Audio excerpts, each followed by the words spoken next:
नमस्कार मित्रांनो. तर बघा हे असं घास कापाय लयच उशीर झाला. गावात गेलं की बघा हे मागं काय लक्ष देत नाही ती शेरडांना झाला उशीर सोडाय आज. आता हे कापायचं घास मग शेरडांना टाकायचं. बघा तुम्ही काय आज कापून ठेवला नाही घास? अहो आता घरचं करत करत मसाल्याचं सामान नीट केलं, मसाला दिला तुम्हाला कुठं आहे.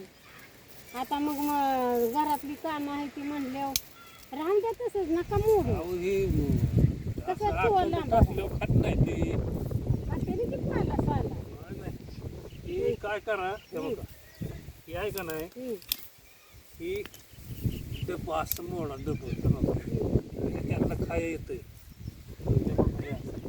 आहे का? हे बघ तुम्ही काय करताय, अखंड टाकताय त्यामुळं नाश करते ते. आहे का? कसं करून टाका येईल. हे बघ हे असं, हे बघा तुम्हाला दाखवतो. मित्रांनो हा दशरथ घास आहे. तर हे शेरडांना बघा लय मानवतो आवडीनं खाते ते. आणि इतक्या आवडीनं खाते ते ना. तर हे दशरथ जर सारखा त्यांना खाया दिला तर त्यांच्या बघा तब्येती सुधारते, त्या दूध देते, त्यांची पाखरं चांगली झोपते ती. दूध जास्त दिलं की पाखरांना दूध जास्त मिळतं. म्हणून दशरथ घास हा शेरडांना नेहमी ठेवत जावा.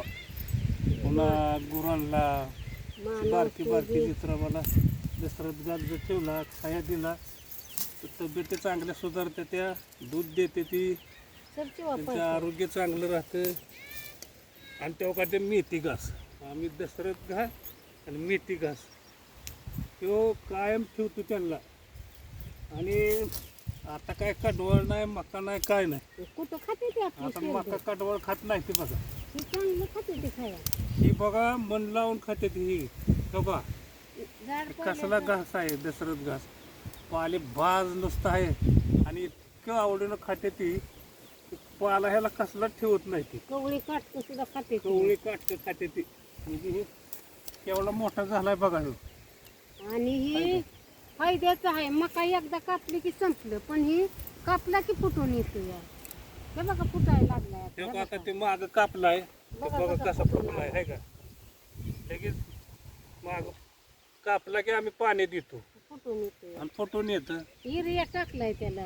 आणि कापला की फुटायला लागला की युरिया टाकायचा की मग ती वाढ घेते जास्त लगेच. आणि मग कडवळापेक्षा हे मकापेक्षा परवडते बघा. कडवळ परवडत नाही. ती काय पाला खाते ती आणि दोंडाळ तशीच देते टाकून. बुडकं तसंच ठेवते ते काटून.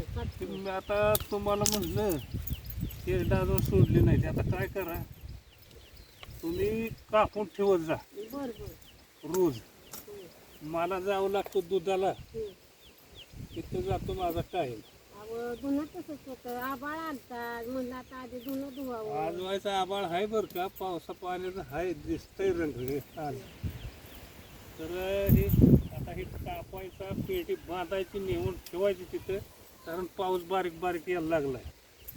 तर आता हे पाऊस थोडा कमी झाला की टाकायचं खातेली पावसाच्या. तर बघा हे रोजचं आम्हाला काम आहे. शेरडं, गुरं, रानातली कामं, शेतीतली कामं.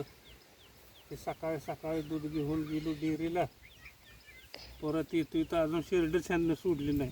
मग आता आम्हाला बी काम ह्यांच्या आहे. मागं रोज ह्यांची कापते कामं ती. काय करतात. रानातली रोज काम आहे ते. शेरडा गुराची रोज काम आहे ती.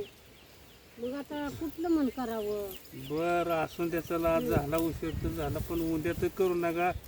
अहो त्यांना कोण बघायचं, आपण टायमाला जेवतोय, मग त्यांना नको टायमाला. दुसरा बोला तर त्यांच्यावर लक्ष ती आहे तर आपण आहे. बरं हे पेंटी बांधतो आणि मी नेतो तिकडं. चला मित्रांनो, आता अजून आम्ही जेवलो नाही बघा. धन्यवाद.